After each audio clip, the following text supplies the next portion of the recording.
Thank you so much for that incredibly kind reception. It is great to be with you here in Inverness today. I want to start by thanking the work you do for Scotland, our party in Britain. Since we last met, you've had those fantastic local election results in Glasgow, Aberdeen, South Lanarkshire. Let's applaud everyone who was part of that, and let's applaud Johann Lamont for the excellent work she is doing as the first leader of the Scottish Labour Party, Anna Sarwar her deputy, and Margaret Curran, our great shadow Secretary of State for Scotland. And let us also pay a special thank you to Alistair Darling for leading the Better Together campaign to keep Scotland in the United Kingdom. Friends, this is a party on its way back, and I want to talk to you today about two very important moments of decision: the referendum and the general election. Big choices that Scotland has to make. The last 10 days have been dominated by memories of Lady Thatcher in the 1980s. I know how much pain the Conservative governments of that time caused to communities in Scotland and across the whole of the United Kingdom. Areas that felt angry and abandoned,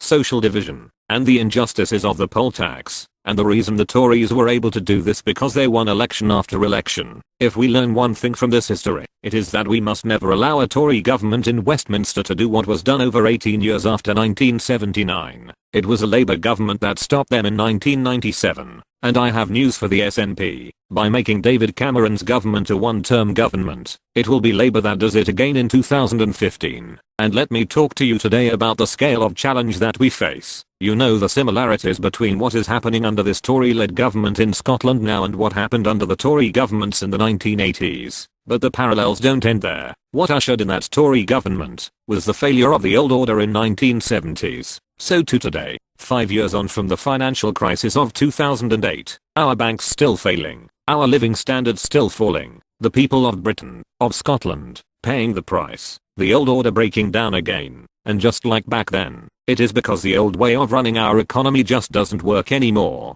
This time, deregulation, the dominance of finance over industry, allowing unaccountable vested interests in the private sector to have free rein, government just getting out the way, the old in it for yourself, laissez-faire, deregulated economy just isn't working for working people. So when David Cameron says we're all Thatcherites now, I have news for him: we're not. And when Alex Salmond says Scotland didn't mind Margaret Thatcher's economics, I have news for him: you did, and you do. The reality is this: only Labour can build a new settlement. The answer lies not in going back, not in taking the Gleneagles Hotel back into public ownership, going back to penal tax rates of the 1970s. We need the benefits of a dynamic market economy, but we do need a new settlement, appropriate for new times. And here's the difference with us and our opponents. We know countries succeed by uniting and not disagreeing. Despite my deep disagreements with what Lady Thatcher did, I showed respect, because you can't preach the principle of one nation, and then fail to uphold it in practice. That is who I am. I want to be a prime minister of the whole country. Britain will succeed when everyone feels part of Britain and can contribute to our country. That's what One Nation Labour is all about. One Nation Labour, a party of the South as well as North, the private sector and the public sector, the person who owns the small business as much as the person who works for it, a party of every part of the whole country. We know that Britain's best days lie ahead if we unite our country and not divide it. That's how we will succeed as an economy and a society. The need for a new beginning. Some people used to believe, 3 years ago, David Cameron could change our economy for the better. The slowest recovery for 100 years, wages falling, prices rising, unemployment increasing, borrowing going up, despite all the cuts, all the tax rises, because of their economic failure. Their plan has completely and utterly failed the people of Scotland and the people of the United Kingdom. How do they say offer to turn our economy around? The same old answers. Tax cuts for millionaires. They don't want you to know the truth. They are giving 13,000 millionaires an average £100,000 tax cut each this year and every year.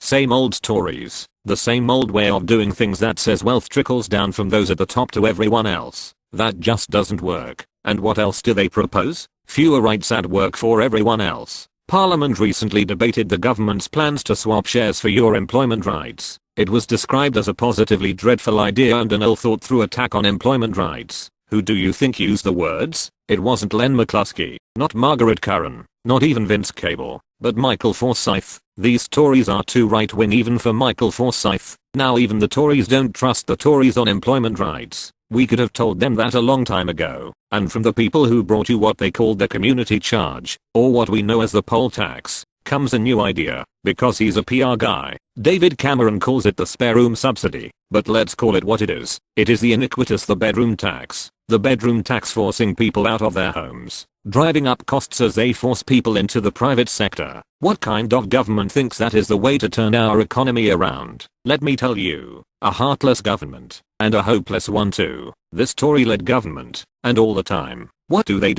They just seek to divide, not unite our country, trying to pretend we have a good government being let down by bad people when the reality is that this is a country of good people being let down by an appalling, hopeless government. There is a different way. One nation Labour vision. It's not going to be easier, but there is a different future. It's not just a question of waiting for a little bit of growth. It's not about the old problems of the 1970s, 1980s or 1990s, but the problems of today, like the living standards crisis that blights so many people's lives. The reality that you know in your own communities that this economy doesn't work only for a few at the top. How we pay our way in a world with new trading powers, like China, India and Brazil. We have huge challenge to rise to, and we will have to solve these in more difficult times too when there is less money around. That's why we need to rebuild our economy from its foundations. We do that with a simple idea, an idea that expresses who we are as a party, that we need a recovery made by the many and not just a few at the top. When you back the people who do the hours, put in the shifts, who get up in the morning before George Osborne's curtains are open, and get back after they have closed for the night. So we must challenge what has been happening in our banks for decades, so that we have banks that serve our businesses, not businesses serving our banks. Let's establish regional banks to serve small businesses in every part of Britain. Banks those communities, getting back to those old principles. Principles we should be proud of, and principles we should restore in our banking system. We must challenge the decades-long culture of short-termism that's held back British firms. Let's abolish quarterly reporting rules and we should do something. Let's change the takeover rules for companies to stop the hedge funds and the speculators swooping in for a quick profit. We must challenge the decades-long problems in our vocational education system in all parts of the United Kingdom. Working with the Scottish Labour government led by Johan Lamont, we know there is a huge challenge. Let's reject the culture that says university is always best and vocational education second best. And let's have proper high quality, real apprenticeships for our young people to aspire to in this country. And we must challenge the decades-long problem of not building enough homes in this country that has put the dream of home ownership and fair rents further and further out of reach. That's why we would have used the money from the 4G auction to start building homes again and put construction workers back to work. That is what the government should be doing, and building a recovery made by the men needs every person who can to play their part. You know what's really interesting for all this government's rhetoric about welfare reform, and despite all their cuts, the costs of economic failure goes up and up under this government. There is only party in British politics that will actually tackle the scourge of long-term unemployment. It is the Labour Party, with a compulsory jobs guarantee for the 7,000 Scottish young people unemployed for more than a year and the 15,000 over 25s unemployed for more than 2 years. Real jobs, with real rights to work, with a real responsibility to do so. Friends, let me say this. You know there is a minority in our communities who can work and should be doing so, but you also know there is a majority desperate for work. And, let me be clear, what I am never going to as leader of the Labour Party will never seek to divide our country and say to young person in Inverness or the older worker laid off in Ipswich desperately looking for work, that they are scroungers, skivers or somehow cheating the system. We know we will succeed by uniting our country, not dividing it, and we'll only have a recovery made by the many if family budgets are just squeezed year on year on year. That's why we were in government. Now we would cancel the millionaire's tax cut and protect the tax credits that make work pay. That's why we want to introduce a 10p starting rate for income tax, and we'd be taking on the energy company rip-offs and breaking the stranglehold of the big energy companies. That's how we begin to win the people's trust once again. That's how we will start to build a different economic future for Britain. Independence is not the answer. And so what about Alex Salmond? While we present a plan for our economic future, Alex Salmond spends his time trying to draw a line through the country. It's the same divisive politics that we've seen from the Tories, just a different form of division. The Tories divide between those in work and those out of work, those in the private sector and those in the public sector, those in the trade unions and those outside them. Alex Salmond wants to divide between the people of Scotland and the rest of the United Kingdom. It's wrong. He has no focus on the issues that really shape people's lives. What has he said about Lady Thatcher's legacy? Not just that Scotland didn't mind her economics. He said thanks to Lady Thatcher we got a Scottish parliament. Well, I've got a message for him. Margaret Thatcher didn't deliver a Scottish parliament. The Labour Party and the people of Scotland did. And he doesn't understand the need for a new settlement.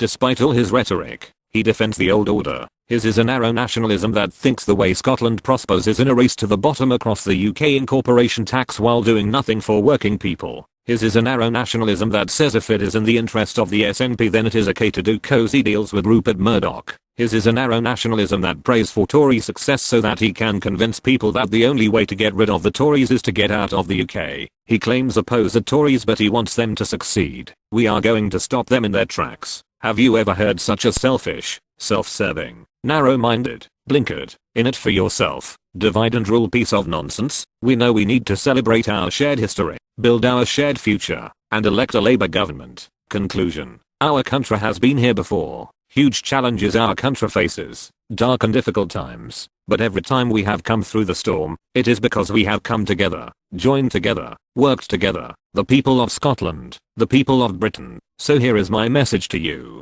Let us do that again. We offer something our opponents cannot. The power of a people coming together. Let the Tories try to divide our society. Let the SNP try to divide our country. We are a one nation party. We are the unifiers. We are the ones who can turn Scotland round. And with your help, we are the ones who can turn Britain too.